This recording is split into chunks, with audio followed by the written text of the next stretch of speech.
Assalamualaikum warahmatullahi wabarakatuh. Halo anak-anak semua, selamat datang di SMK Negeri 6 Medan. Selamat menjadi siswa baru di SMK Negeri 6 Medan. Perkenalkan, nama saya Irma Hairani Siregar SPD. Alamat saya Jalan Perhubungan Komplek Pondok 4 nomor B03 Desa Kolam. Saya di SMK Negeri 6 bertugas sebagai guru BK atau yang lebih keren disebut guru BP. Kelas yang saya ampu adalah kelas 12 AKL 1, AKL 2, dan AKL 3. Selanjutnya kelas 12 OTKP 1, OTKP 2, dan OTKP 3. Untuk kelas yang lain ada guru BP yang lain. Di sini saya membuat video tentang materi MPLS tentang tata krama. Yang pertama-tama, sebelum kita masuk ke tata krama siswa, kita harus mengetahui dulu apa arti tata krama itu sendiri. Tata krama itu adalah kebiasaan sopan santun yang disepakati dalam pergaulan antar sesama manusia setempat atau wilayah sekitarnya. Tata krama adalah sopan santun dan adab. Jika seseorang individu atau manusia itu tidak memiliki sopan santun, maka akan timbullah malapetaka. Contoh, jika ada orang tua yang sedang duduk di bawah dan anak muda tersebut duduk di atas, maka itu disebut tidak punya sopan santun. Dan itu akan terbawa sampai kemanapun hingga dia dewasa nantinya. Itu hanya sebagian contoh kecil saja. Maka dari itu, junjunglah tata krama itu setinggi-tingginya. Nah, dalam berpakaian pun harus ada tata krama. Adapun tata krama berpakaian dalam ruang lingkup sekolah adalah yang pertama, memakai kemeja putih dan rok abu-abu atau celana abu-abu berbahan Tetrx 202 untuk Senin sampai Kamis, dan memakai baju pramuka untuk Jumat dan Sabtu. Itu untuk pakaian. Nah, yang kedua, memakai sepatu berbahan kain berwarna hitam polos, memakai kaos kaki berwarna putih untuk hari Senin sampai dengan Kamis, dan memakai kaos kaki hitam polos untuk hari Jumat sampai dengan Sabtu. Nah, yang ketiga, kemeja itu harus dimasukkan ke dalam rok atau celana dan memakai ikat pinggang berwarna hitam. Gunanya adalah menunjukkan bahwa kita harus berpakaian yang rapi. Tidak boleh memakai ikat pinggang berwarna-warni. Nah, yang keempat, memakai rok 5 cm di bawah lutut. Tidak diperkenankan memakai rok di atas lutut untuk wanita. Dan besar kaki celana untuk laki-laki itu maksimum 35 cm keliling. Itu untuk pria. Nah, yang kelima, rambut tidak boleh gondrong untuk pria dan tidak boleh diwarnai. Nah, yang keenam, untuk wanita muslim wajib memakai baju lengan panjang berwarna putih dan rok panjang dan memakai jilbab berwarna putih. Nah, yang ketujuh, memakai atribut dengan lengkap. Fungsi dari atribut itu sendiri adalah apabila kita keseleo di jalan atau pingsan di jalan, jadi pihak yang berwajib bisa menghubungi kemana kita harus diantar. Jadi mereka tahu bahwa kita itu siswa SMK Negeri 6 Medan. Nah, itu tadi tata krama dalam berpakaian di sekolah. Sekarang kita akan masuk tata krama dalam masuk sekolah.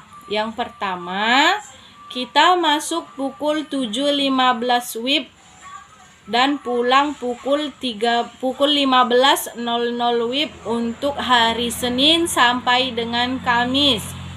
Kalau untuk hari Jumat kita pulang pukul 11.30 WIB dan hari Sabtu pulang pukul 13.00 WIB. Itu untuk hari masuk dan jam pulang. Nah, yang kedua, Siswa sudah harus berada 15 menit sebelum bel masuk sekolah. Jangan di situ bel masuk, di situ kita datang. Jadi 15 menit sebelum kita masuk, kita sudah harus berada di ruang lingkungan sekolah. Nah, yang keempat, yang ketiga, petugas kebersihan harus hadir 20 menit sebelum bel masuk. Gunanya adalah dia harus membersihkan kelasnya sebelum masuk belajar mengajar berlangsung. Nah, yang keempat, siswa wajib mengikuti upacara apapun itu, misalnya upacara hari Senin, upacara hari guru, upacara 17 Agustus, dan upacara-upacara hari besar-besar lainnya. Nah, yang kelima, siswa yang berhalangan hadir atau yang tidak bisa mengikuti pelajaran pada hari itu juga, maka siswa wajib mengirimkan surat yang diketahui oleh orang tua atau wali dan serta mengirimkan fotokopi KTP-nya. Gunanya fotokopi KTP adalah agar orang tua mengetahui bahwa kita memang benar-benar berhalangan hadir ke sekolah. Nah, yang keenam, selama jam pelajaran berlangsung, siswa tidak boleh meninggalkan lokasi sekolah kecuali izin piket. Nah, itu tadi untuk tata krama masuk sekolah. Nah, ini yang kita bahas selanjutnya ada larangan-larangan bagi siswa SMK Negeri 6 Medan. Larangan yang pertama, tidak boleh meninggalkan jam pelajaran yang sedang berlangsung di sekolah. Yang kedua, tidak boleh membawa senjata tajam atau senjata api dan lain-lainnya.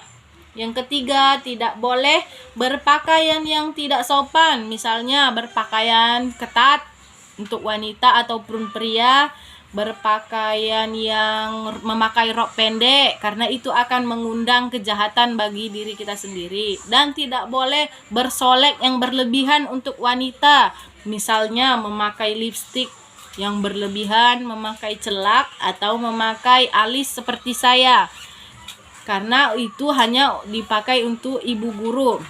Nah, yang keempat, tidak boleh memakai perhiasan yang berlebihan seperti memakai cincin, gelang, dan kalung, karena itu akan mengundang kejahatan untuk diri kita sendiri. Nah, yang kelima, tidak boleh membawa minuman keras, majalah porno, dan lain-lain sebagainya, karena itu akan menimbulkan keributan. Yang keenam, dilarang berjudi di wilayah lingkungan sekolah maupun di wilayah sekitarnya. Yang ketujuh, dilarang merokok di dalam sekolah maupun di lingkungan sekitar sekolah. Yang kedelapan, tidak boleh kuku panjang dan tidak boleh diwarnai atau diberi kuteks. Yang kesembilan, tidak boleh menerima tamu tanpa seizin piket. Kalau ada orang tua atau wali kalian yang datang, harap lapor ke piket, dan piket yang akan memanggil kalian ke dalam kelas. Tidak boleh orang tuanya itu masuk langsung ke dalam kelas. Nah, yang ke-10 itu tidak boleh mengaktifkan HP selama proses belajar mengajar berlangsung, kecuali ada izin dari guru mata pelajaran tersebut untuk men-searching tugas. Nah, itu saja larangan-larangan bagi siswa SMK Negeri 6 Medan. Nah, apabila kalian tetap melanggar larangan-larangan tersebut, maka kalian akan diberikan sanksi. Sanksi yang pertama adalah akan diberikan nasihat atau ditegur dulu. Jika masih berlanjut, akan diberi peringatan kedua, yaitu memanggil orang tua atau wali kalian ke sekolah. Dan jika masih berlanjut, maka diberi peringatan ketiga, yaitu akan diskorsing atau pemberhentian sementara sampai waktu yang telah ditentukan. Nah, itu untuk peringatan-peringatan. Nah, untuk masalah absen, apabila siswa ada absen 3 kali berturut-turut tanpa keterangan atau 5 kali tidak berturut-turut tanpa keterangan, maka akan diberikan SPO 1 dan SPO 2 oleh wali kelas. Apabila tetap tidak ada perubahan dan tetap melanggar absen, maka siswa tersebut akan diberikan SPO ketiga oleh saya sendiri, guru BP atau guru BK kalian. Maka dari itu, saya harap kepada siswa-siswa saya sekalian, janganlah melanggar tata tertib di sekolah, karena itu akan merugikan kalian sendiri. Nah, apabila ada kekurangan tata tertib di sekolah ini, nanti pada saat tatap muka saya akan memberikan selebaran tentang tata tertib di sekolah. Lebih dan kurang saya mohon maaf. Wabillahi taufik wal hidayah. Assalamualaikum warahmatullahi wabarakatuh.